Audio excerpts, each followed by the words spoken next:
C'est en tant que présidente de l'association de patients à LMC France et en tant que patiente diagnostiquée pour une leucémie rare que je m'exprimerai aujourd'hui. En ce qui me concerne, certains le savent, d'autres pas forcément. Tout a commencé pour moi en 2003. Mes enfants ont 2 et 4 ans. Je me marie le 1er août et le 26 août, j'apprends que j'ai une leucémie myéloïde chronique, une LMC. Dans une petite clinique d'Aubagne, on m'annonce alors 6 mois d'espérance de vie. J'avais rêvé mieux comme cadeau de mariage, vous imaginez. Et sur Internet, des tableaux incompréhensibles, des documents non datés, des données qui me donnent très peu de temps à vivre et aucune information sur la pathologie si rare et encore si mal connue n'était disponible. Et devant un pronostic vital engagé, j'ai écrit un livre à l'attention de mes enfants. Je souhaite leur transmettre ce que je suis, ce que j'aime, ce que je souhaite pour eux, tout mon amour. Lorsque je me dirige vers un centre de référence, on parle d'une molécule révolutionnaire. Mais des effets secondaires très sévères me maintiennent alitée pendant 6 ans. Ma qualité de vie est très dégradée. Ma famille m'aide pour les gestes de la vie de tous les jours. De grosses tétanies musculaires m'empêchent de prendre mon traitement sur ma table de nuit. À l'époque, on me dit que tout autre traitement pourrait empêcher ce premier ITK de fonctionner. Ainsi, je n'ai droit à aucun antidouleur, aucun antidiarrhéique, ni anti-crampe, ni anti-vomitif. La vie de famille, vous l'imaginez, la vie sociale n'existe plus. Et pour moi et mes proches qui me connaissaient si active, ce fut un vrai choc. Lors d'une nouvelle organisation du service où l'on me soigne, je suis envoyée chez un nouvel hématologue, le docteur Aude Charbonnier, pour ne pas la nommer. Elle m'accueille en me disant « Nous allons vieillir ensemble ». Cette phrase venait de me redonner un avenir. Vous voyez, je suis encore tout émue. Et elle estime, elle met tout de suite en place un arsenal pour pallier les effets secondaires. De plus, ma réponse étant parfaite, elle baisse les doses de mon traitement. Et même si je vais un peu mieux, elle estime que cela n'est pas suffisant pour une bonne qualité de vie. Elle me propose alors de réfléchir à un changement de traitement. Ainsi, après un changement de molécule, 10 jours plus tard, je suis debout. Et à l'occasion de ma première sortie, mes enfants, une coccinelle à la main, me disent « Regarde maman, une coccinelle, elle te portera chance ». Le logo de LMC France, symbole d'espoir, venait de naître. En effet, 2 mois plus tard, je crée l'association de patients LMC France pour combler le vide auquel sont confrontés tous les patients. Association de loi de 1901, LMC France est épaulée aujourd'hui par un conseil scientifique dans toute la France qui garantit ce que nous diffusons sur notre site web et autres supports. LMC France, c'est aussi un réseau national avec des relais. Je vous laisse regarder. Donc,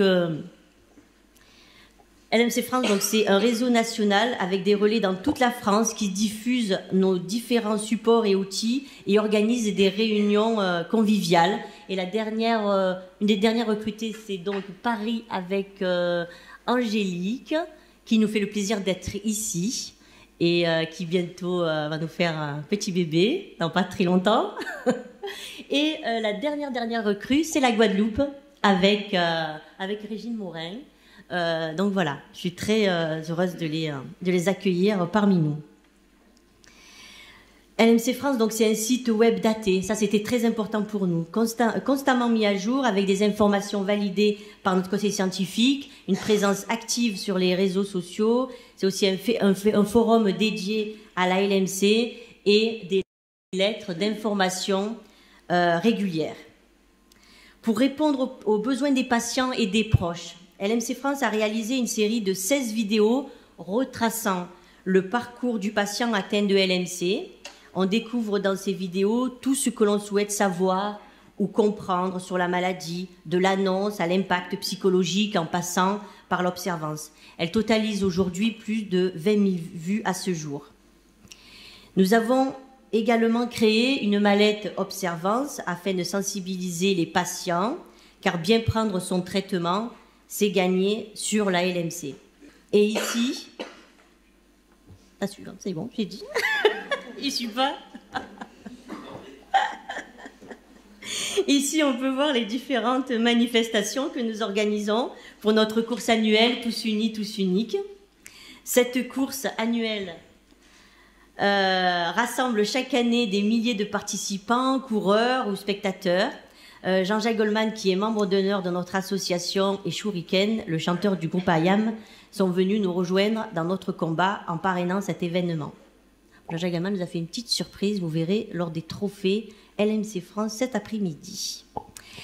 Nos actions permettent de financer des axes de recherche. Ainsi, nous avons primé une équipe de recherche après appel d'offres. Et Delphine Réa, ici présente, prendre de petits deux mots. LMC France, c'est aussi la création de la journée mondiale de la LMC. Nous avons proposé aux pays du monde entier la date du 22 septembre, qui a reçu un engouement général immédiat. En effet, cette date est symbolique pour nous, car elle rappelle la paire de chromosomes 9-22 impliquée dans le déclenchement de la maladie. Pour la première édition de la journée mondiale, LMC France a réalisé une vidéo internationale en réunissant les présidents des associations de patients du monde entier, où chacun prononce le même message d'espoir que moi, dans sa propre langue d'origine, pour soutenir les patients partout dans le monde.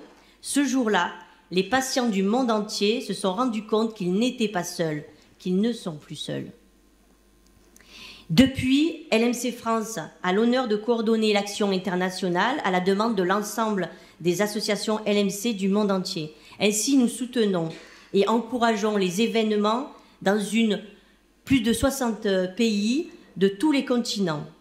Comme cette journée mondiale a été lancée par LMC France, la communauté internationale nous a rendu hommage en adoptant notre slogan « Tous unis, tous uniques » que vous connaissez, dans sa forme anglophone « All United, All Unique ». Les médias nous soutiennent, que ce soit la presse généraliste ou spécialisée. Il y a de très nombreux articles, interviews et radios autour de nos événements. 10 ans après l'apparition des thérapies ciblées, il nous a semblé important de faire un état des lieux de ce que nous vivions au quotidien. En effet, si la LMC est une maladie rare, elle n'en constitue pas moins un problème de santé publique qui mérite toutes les attentions. La LMC concentre en effet de nombreuses problématiques humaines et sociales. Quelle place donner aux personnes malades dans la société? Comment soulager leurs souffrances? Comment venir en aide aux accompagnants familiaux? Comment assurer une solidarité envers les patients, mais aussi envers les familles? Pour répondre à ces questions, LMC France a décidé de mettre en place les premiers états généraux de la LMC et d'éditer un livre blanc. Ainsi, les états généraux de la LMC recueillent la parole des patients et des proches, celle aussi des experts, que je remercie, et proposent un ensemble de mesures visant à renforcer la prise en charge de la maladie, à améliorer la vie des patients et à encourager la mise en œuvre de nouvelles actions thérapeutiques. De tous ces débats sont nées 16 propositions assorties de recommandations suivant 4 axes essentiels. La quête d'une reconnaissance publique de la LMC, la recherche d'une amélioration des rapports entre patients et médecins, la nécessité de renforcer l'intégration sociale et économique des patients et des accompagnants, et l'amélioration de la connaissance de la LMC chez les médecins non spécialistes et les acteurs de la santé. À l'occasion de la journée mondiale et pour répondre aux objectifs des États généraux, le livre blanc a fait l'objet d'une large diffusion tant auprès des patients qu'aux pouvoirs publics ainsi qu'aux autorités de santé françaises. Si nous avions demandé à être reçus par la ministre de la Santé, par l'INCa, par l'ANSM, l'Agence nationale du médicament, sécurité du médicament, la DGS, les ARS, etc. Nous avons été surpris d'être invités au Palais d'Élysée sans en avoir fait la demande. Ici, vous pouvez donc voir les séances de travail que nous avons eues avec les pouvoirs publics et les autorités de santé. Tous nos interlocuteurs ont été particulièrement réceptifs et attentifs à nos propositions. Ils ont tous proposé de travailler à apporter des solutions pour améliorer la vie des patients. Ainsi, nous avons inviter toutes les parties prenantes à s'engager concrètement autour de nos propositions. À titre d'exemple, avec le président de la République et les membres de son cabinet, nous avons pu échanger sur toutes les propositions du livre blanc et avons été assurés de leur entier soutien sur les centres experts, l'observatoire de la LMC, l'accès au crédit, etc. Avec la ministre de la Santé et les membres de son cabinet, nous avons pu évoquer longuement les problématiques de vie des patients atteints de LMC, l'observance, l'éducation thérapeutique, l'accès au crédit, entre autres. Là aussi, nous avons été assurés de leur soutien. Avec le professeur Maranenki, président de la NSM, donc c'était avant décembre, nous avons discuté de la mise en place d'une formation de patients sur la déclaration des effets indésirables et d'une collaboration entre LMC France et l'Agence du médicament pour faciliter l'accès des patients aux traitements innovants. Avec le professeur Agnès Buzyn, présidente de l'Institut national du cancer, l'INCa, nous avons pu évoquer différents projets très concrets, tels que la prise en charge structurée des patients atteints de LMC autour de centres experts, qui correspond à la proposition 13 du livre blanc, ainsi que la mise en place d'un observatoire de la LMC, proposition 16 du livre blanc.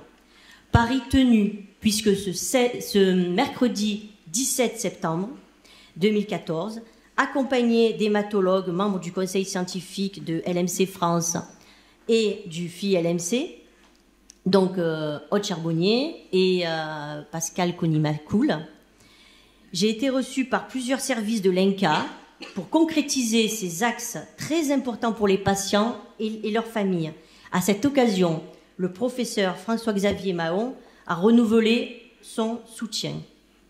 Pour son engagement et ses réalisations, LMC France a reçu 2 awards.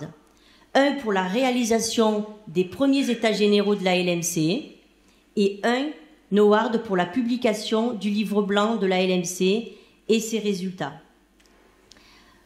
Ces awards ont été remis lors du dernier CML Horizon devant plus de 90 pays, plus de une centaine de représentants d'associations de patients du monde entier.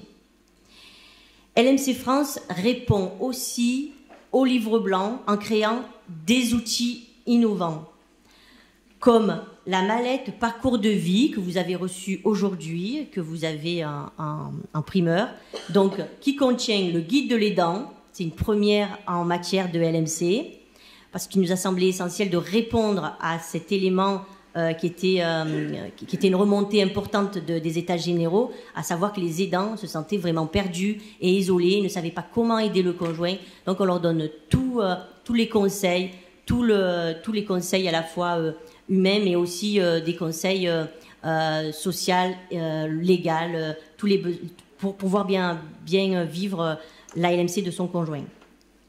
Il y a à l'intérieur aussi un pilulier pour insister sur l'importance cruciale de l'observance. Et il y a à l'intérieur un carnet de bord patient pour aider le patient à mieux gérer mieux gérer sa maladie et être réellement acteur de la LMC. C'est aussi la création d'une innovation e-santé que j'ai le plaisir de vous présenter aujourd'hui. En effet, LMC France, consciente des enjeux que représente une bonne observance chez les patients atteints de LMC, a développé un service gratuit LMC Coach qui, via des messages SMS ou vocaux, accompagne les patients atteints de LMC dans leur parcours de soins afin d'améliorer leur observance et promouvoir leur autonomie.